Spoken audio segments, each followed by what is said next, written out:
It seems my husband has been possessed by a devil. I'm giving this house to Susan. If you oppose me, we're getting a divorce. He's planning to give our house, which is under my name, to our eldest son's wife? Old hag, get out of here ASAP. The wife who got my husband on her side. I'm changing it to my name, LOL. I can handle a monthly mortgage of about $1,800 easily. It seems my eldest son has joined her. Well, I don't have any attachment to this filthy house anymore. I'll move out then. I will make sure all three of you go to hell. Prepare yourselves. My name is Grace, and I'm 60. I work in an executive position in a major corporation. I live with my husband, Robert, who is 2 years younger. Last year, we renovated our house for our future. Our house was built by my father, and it's quite old. For that reason, it was really worn out, and we wanted to make it easier to live in as we approach our old age. However, because of our age, the loan is a bit high at $1,800. However, it's not an amount we can't afford, and I was told that the loan would be approved since I work in an executive position at a major company. By the way, Robert is a manager at a small restaurant, and his income is less than mine, so apparently it's easier for me to get a loan. It would be difficult for me to keep paying off the loan with my income. It was originally your father's house, and now it's in your name. I feel bad, but could you pay the entire amount? I'll make up for it by contributing more to our living expenses. We discussed this together and decided to renovate. Our home has become so beautiful and comfortable that it's almost unrecognizable. I was so happy that by renovating the house where I had spent my childhood, I could continue to live there forever. That's what I thought. I never thought the day when I would have to leave this house would come. One day, my smartphone vibrates. I'm getting married. I was told this by my eldest son, Jack, over the phone. Jack is 31 years old and a section chief at a major company. Our eldest son has always been diligent, dedicating himself to studying and club activities. He's also very dedicated to his work after being an adult. Because of that, I hadn't heard any rumors about his love life. I was really curious about the woman that Jack was thinking of marrying. Indeed, very intriguing. What kind of woman could she be? If Jack likes her, she must be wonderful. But I wonder if she's scheming something, taking advantage of Jack's lack of dating experience. I was half excited, half anxious about the woman our son would be bringing home for the first time. Then came the day of meeting her. A neat woman with brown hair and wearing a white chiffon dress showed up. I'm Susan, nice to meet you. She had very good manners and a neat appearance, making a great first impression. Nice to meet you, Dad, Mom. Showing her clean white teeth, she smiled at us. I can entrust Jack to her. That's what I was thinking, and Robert also seemed to feel the same way, smiling broadly. She's a good girl, as Robert murmured quietly. I'm very pleased to hear that from you, sir. I'm looking forward to getting along with you, she said, clutching Robert's hand and looking into his eyes. What on earth is she doing? Surprised by her close distance, I pulled back a bit. Jack seemed surprised too, but Robert didn't seem bothered. I wasn't jealous, but it was not a pleasant feeling. What are you doing? Thinking it wasn't good for Jack, I addressed Susan. Then, in a flustered manner, she said, Oh, I'm sorry. I shouldn't have done that on our first meeting. I'm really sorry.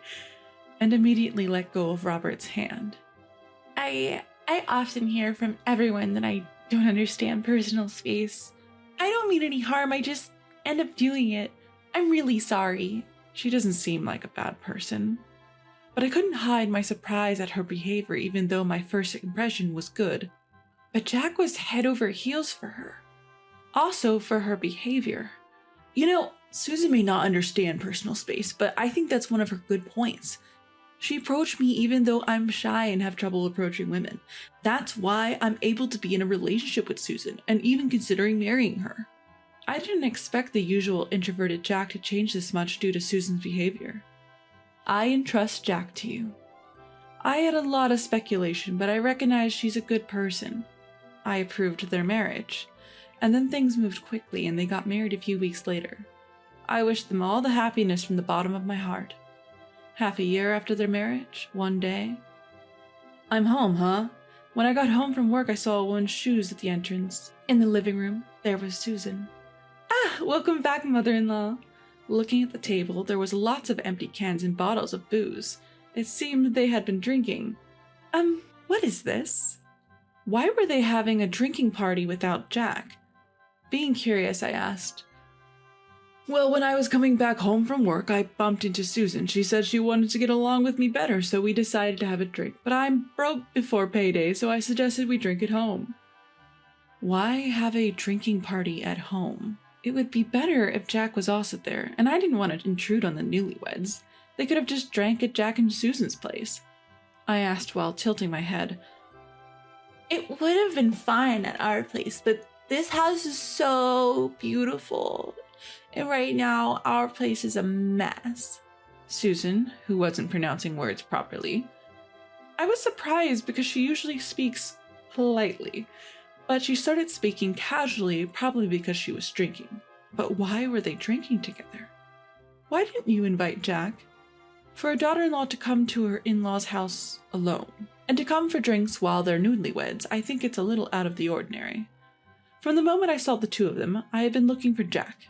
Jack is, he's so caught up in the busy season at work, and I've been working overtime nonstop. That's why I'm just so lonely. Susan starts to cry as she says this. Shush now, Susan, it's not your fault. The one to blame is Jack for leaving his newlywed wife alone. Robert begins to console her, stroking her hair. Oh, daddy-in-law. What a bizarre scene. It's rather nauseating. Hey, Robert, Susan is your daughter-in-law. It's disrespectful to Jack. You shouldn't act like this. I scold Robert for his inappropriate behavior, but then... Don't scold daddy-in-law, please. Susan stands up for Robert. What? Her response was so absurd I couldn't help but blurt out my confusion. I had a lot to say, but after a tiring day at work, I couldn't be bothered. I'm going to take a bath. Please clean up after. I sigh as I head to the bathroom to escape. Then I call Jack to explain the situation. He says he'll stop working and come to pick Susan up right away. I see Susan as a bit eccentric, but Jack must really love her to be willing to leave work and come get her. But it might be a bit challenging to live with her after marriage. I may not be the best mother-in-law, but once Jack arrives, I've decided to offer him some advice on married life. Time flies as I soak in the tub, lost in thought. Feeling a bit lightheaded, I head to the living room, where I find Jack has arrived to pick up Susan. Or so I thought. But despite having driven here, he's drinking. Jack, you drove here, right? You're not supposed to drink. I question him, and he cheerfully replies in a tipsy state. No, Susan said she wanted to drink, so I decided to stay the night. I'm glad my son will be staying over, but the daughter-in-law who's left a bad impression is here too, and all of a sudden, I'm honestly baffled. But Jack's already been drinking. I can give you guys a lift. I really don't want the daughter-in-law to stay over. Despite being tired, I propose to drive them home, but then... No, I feel bad for you. You must be tired too. How about you join us for a drink? Jack suggests with an easygoing smile. I can't say anything more. Huh? At this moment, something felt off. Suddenly, Susan cracked a mischievous smile. Yes, indeed. It was as if she was laughing at my bewildered state. It's just my imagination, right? I tried to convince myself it was just a misunderstanding, but in fact, her incredibly terrific plan had already begun at that point. The next day, Susan kept apologizing for her blunder. I'm truly sorry, she said and left, and I felt relieved as if a storm had passed. Then that day when I got home, Susan was there again. There was no sign of Jack. I was filled with a sense of despair, but the situation was different from the day before. I'm sorry to disturb you again, but I really wanted to apologize, she said, offering me some sweets. I guess I got carried away. My bad. Robert seemed remorseful. It was a bit annoying, but they seemed to be reflecting, so I should let it go this time. I forgave them. Thank you. And maybe because Susan felt quite awkward about the whole thing, she stopped coming over. Frankly, I didn't want to deal with her much, so I was grateful for the outcome. So I thought. Until one day. Robert came to me with a serious face, saying he had something to talk about. As I was wondering what it was and stayed in the living room, Jack and Susan came home. It's been a while. I greeted them, but for some reason I was ignored. Did they not hear me? As I was wondering, Robert suddenly shouted, "I'm giving this house to Susan. If you object, we're getting a divorce." What? As I thought he was suddenly blabbering about he's giving the house to Susan? I didn't understand. As I was taken aback, "Mother-in-law, please leave." Susan said that. What? What does that mean? I was in chaos. Hold on, what do you mean you're giving the house to Susan? When I questioned, Robert answered, You've been bullying Susan all this time, doing such a stupid thing." Bullying? Baseless. That's impossible. But no matter how much I argued, Robert wouldn't listen. "Shut up, she said so. That's why she was crying that she couldn't come home until now." Robert kept yelling, and Susan was shedding tears. Why did it come to this? Then Jack snapped, as if to join in. "I didn't think my mother would do something like that. This is seriously messed up." The more I denied it, the angrier the two of them got, and Susan was overflowing with tears. "That's why I'm divorcing you. Get out now. I'm staying here with the two of them." Why on earth should I have to give my house to Susan? When I ask, he retorts, "Because Susan is deeply hurt. Normally we should be demanding compensation, but I think there's a better way. To take away your precious house and give it to Susan. That way, it should inflict appropriate damage on you, right?" I didn't bully her. Why do I have to be hurt? Besides, there's no way Susan, who quit her job when she got married, can pay an $1,800 loan. When I say that, he replies, "Don't worry, the title will be in Jack's name. With Jack's salary and previous employer, we can immediately change the title." Even so, since the loan is in place, changing the title is basically difficult. If it were that easy to change the loan, anyone could buy a house. I don't think the bank will approve it. When I say that, Robert says, "You work for a big corporation, and so does Jack, so it should be okay. Plus, one of my friends works at the bank where you have your loan. I think we can talk to him and everything will be okay." It's unclear where such confidence came from. "That's right, an $1,800 loan is no big deal, lol." Jack, brimming with confidence, led by Robert's words. It has become a real matter that I will have to hand over the house. I've said it over and over, I haven't bullied her, so I absolutely won't give up the house. When I object, they both blow up again. Ugh, this is too much. As I'm getting fed up, Susan, who has been crying the whole time, speaks up. "Mother-in-law, for the sake of this child, please." Susan pleads, stroking her belly. "No way. Mom, Susan is pregnant. If she remains this mentally unstable, she might have a miscarriage, right? So please, give in." She announces her pregnancy here. Stress is indeed a big enemy during pregnancy, but that doesn't mean I should give up my house because of some unfounded accusations. I remain perplexed. Just leave me alone for a bit. I leave the scene and go to the bedroom. Bullying? Have I unknowingly been horrible to Susan? As I'm lying on the bed riddled with worry, what's this? There's a strand of brown hair on the bed. Both Robert's and my hair are black. There's no way a strand of brown hair could fall. Wait, has there been an affair? On top of the early argument, now this awful truth is revealed. My mind is on the verge of exploding. I don't even know what's going on anymore. I cry myself to sleep, and when I wake up, it's night. As I try to enter the living room, I could hear voices. It seems that Jack and Susan aren't back home yet. "I wish I could have a drink too." "You can't, you're pregnant, remember?" Robert and Susan, full of enthusiasm. I found no chance to intervene. The mysterious accusation of Susan left me in despair. As I remained unable to enter the living room, suddenly I heard the sound of an intimate encounter. "Oh, Susan, I love you." "Stop it, Robert. Jack and my mother-in-law will find out, you know." Huh? What the hell are Robert and Susan doing? What on earth is happening here? Don't worry, Jack is passed out drunk, and Grace hasn't come out of her room for a while. She's probably sleeping already. LOL, is she sulking? LOL, too funny, LOL. The brown hair probably belonged to Susan. It's disgusting. What were these two doing on the bed I was sleeping in until just a few moments ago? I feel nauseous. I bet they kicked me out and planned to have a good time with Susan, hidden from Jack. My home, a venue for their illicit affair. Fine, I'll let go of this disgusting home. But you will see consequences.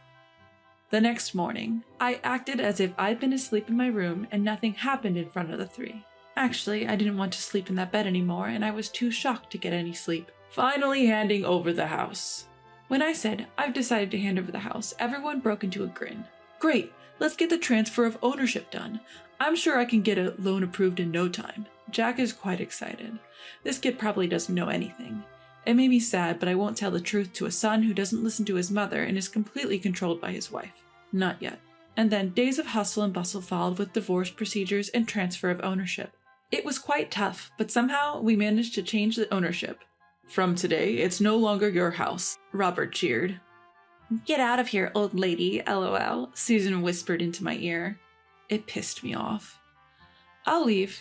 You don't have to tell me.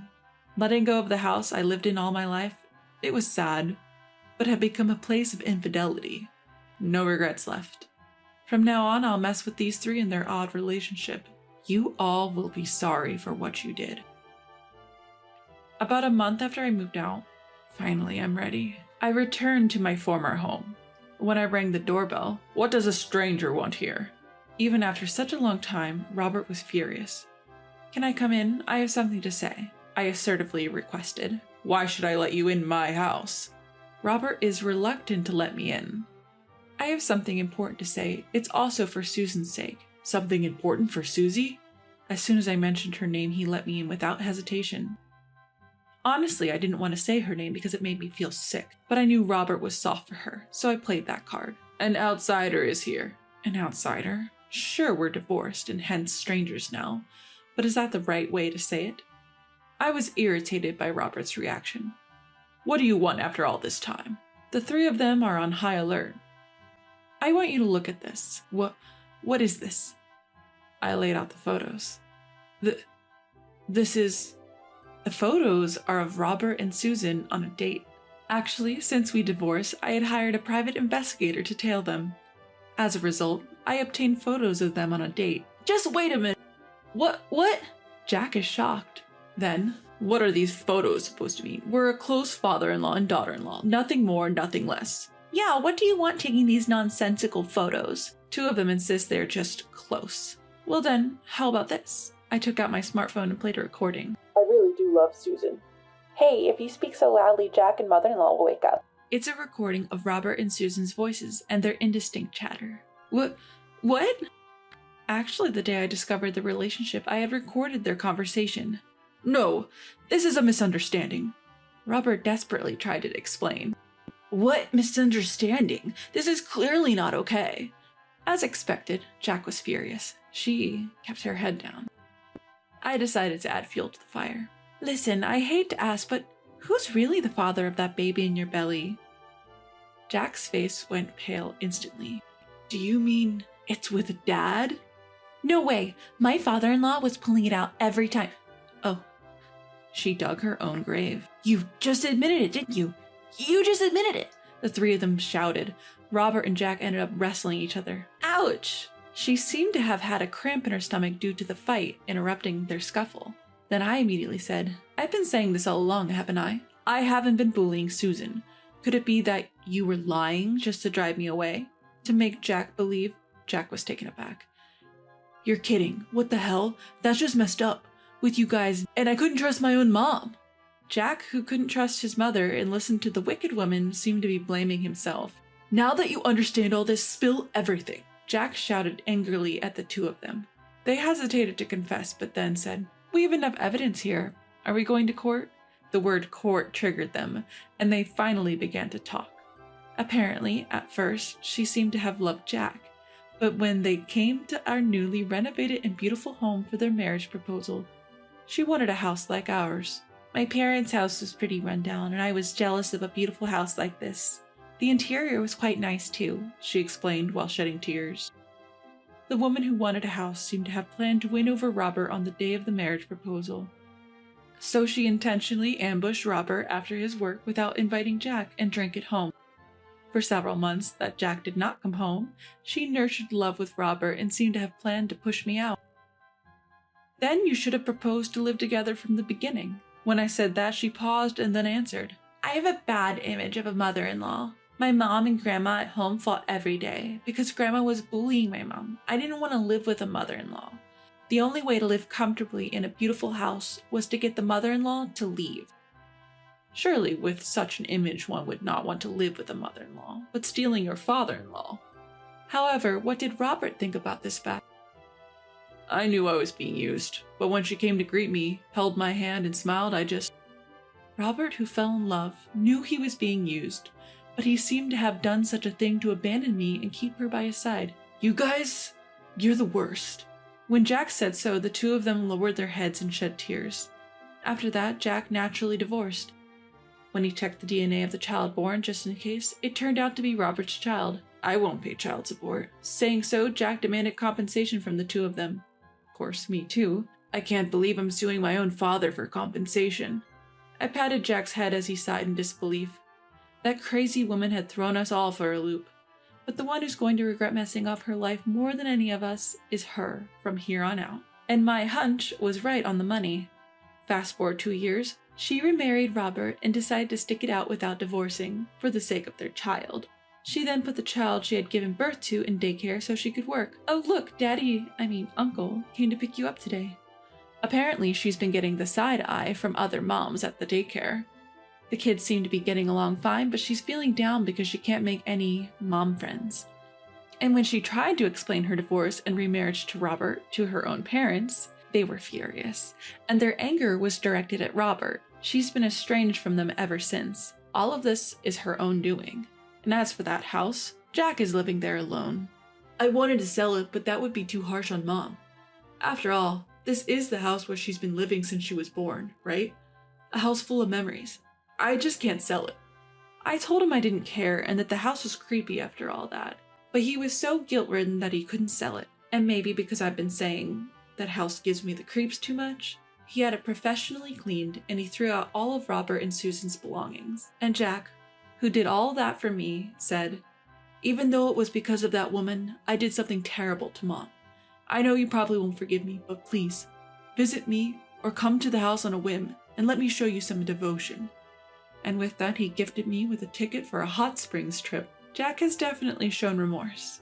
I can't forgive him yet, but I think I'll try to work towards rebuilding our parent-child relationship as it once was.